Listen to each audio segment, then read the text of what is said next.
Assalamualaikum warahmatullahi wabarakatuh.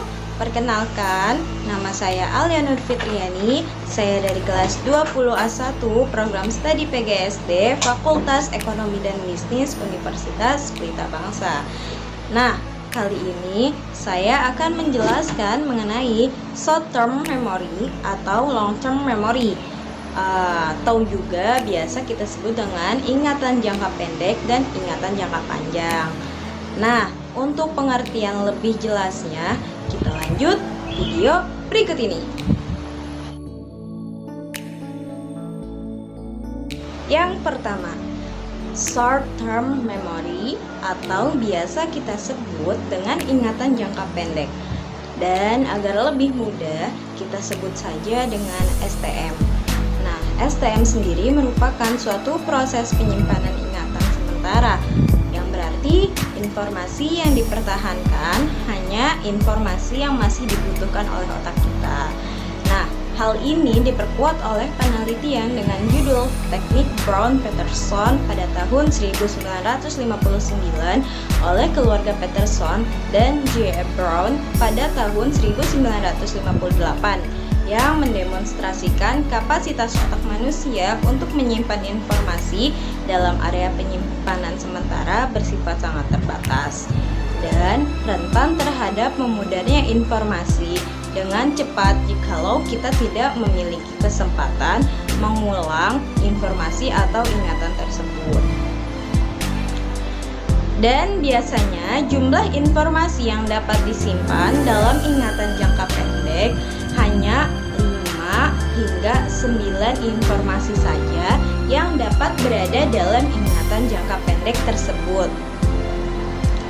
Lalu, fungsi dari STM atau ingatan jangka pendek sendiri bukan hanya menjadi tempat penyimpanan ingatan sementara, namun dapat menjadi lokasi berpikir secara aktif, tempat menyaring, memilah, dan menggabungkan informasi lama dengan yang baru, serta mengambil keputusan. Nah, implementasi STM sendiri dalam kehidupan saya atau dalam pengalaman saya, contohnya seperti contoh yang pertama itu pada tahun 2019 yang lalu saya memiliki kesempatan untuk melanjutkan sekolah Islam atau biasa kita sebut dengan pondok pesantren yang khusus menghafal Al-Quran saja. Dan pastinya kalau menghafal bahasa asing atau bahasa yang tidak biasa kita omong dalam sehari-hari itu akan lebih sulit dan daya ingat kita kurang mampu, khususnya saya kurang mampu jika misalkan bacaan tersebut nggak diulang-ulang gitu. Nah, karena tidak diulang-ulang, maka bacaan tersebut atau hafalan tersebut ada di ingatan jangka pendek. Dan yang kedua, contoh kecil lagi, misalkan saat di sekolah pada hari itu kita belajar pelajaran biologi atau IPA dengan judul tumbuh-tumbuhan dan bahasa Latin. Nah, seperti yang saya sebutkan pertama, kalau misalkan kita menghafal bahasa asing itu akan lebih sulit dalam menghafalnya. Maka dari itu, jika kita tidak mengulang pelajaran tersebut, maka itu akan menjadi ingatan jangka pendek. Contoh tersebut dapat mewakili implementasi dari STM atau ingatan jangka pendek. Selanjutnya kita akan bahas mengenai long term memory atau ingatan jangka panjang, dan kita sebut saja LTM. Nah, LTM sendiri merupakan suatu proses memori atau ingatan yang bersifat permanen, yang artinya informasi yang disimpan sanggup bertahan dengan jangka yang panjang atau bahkan selamanya. Dan kapasitas yang dimiliki LTM sendiri tidak terbatas. Karenanya, LTM menjadi tempat pembelajaran menyimpan pengetahuan dan keyakinan umum tentang dunia, serta hal-hal atau peristiwa yang pernah kita alami yang memiliki kesan tersendiri sehingga dapat kita ingat dalam waktu yang lama. Dan biasanya peristiwa-peristiwa yang akan disimpan pada ingatan jangka panjang merupakan peristiwa-peristiwa pada masa lampau.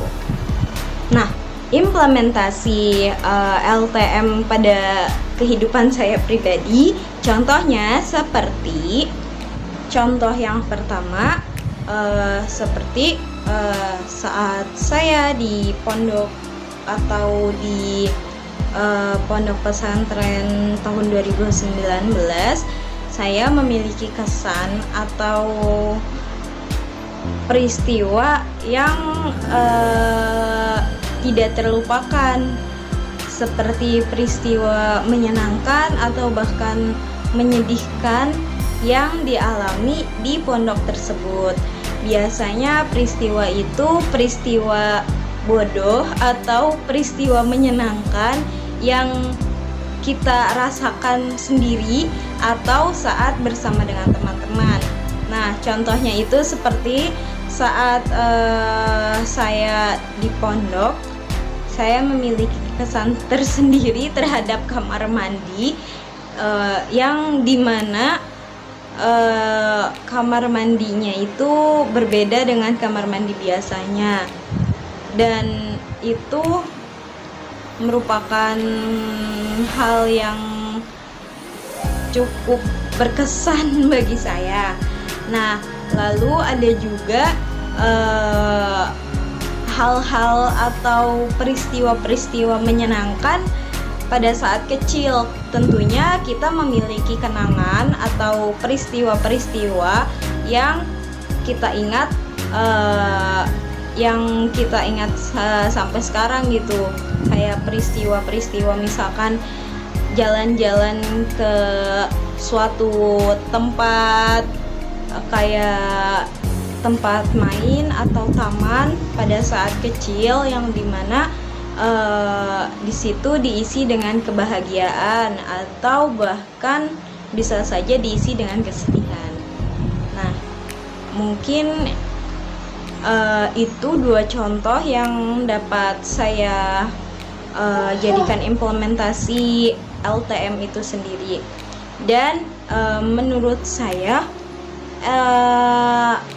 peristiwa-peristiwa atau hal-hal yang dapat diingat di LTM itu sendiri pasti sebelumnya akan singgah di STM atau di ingatan jangka pendek, lalu lama-kelamaan kita bisa mengingatnya atau kejadian itu terulang di masa-masa sekarang yang mengingatkan kita terhadap peristiwa pada masa lampau tersebut.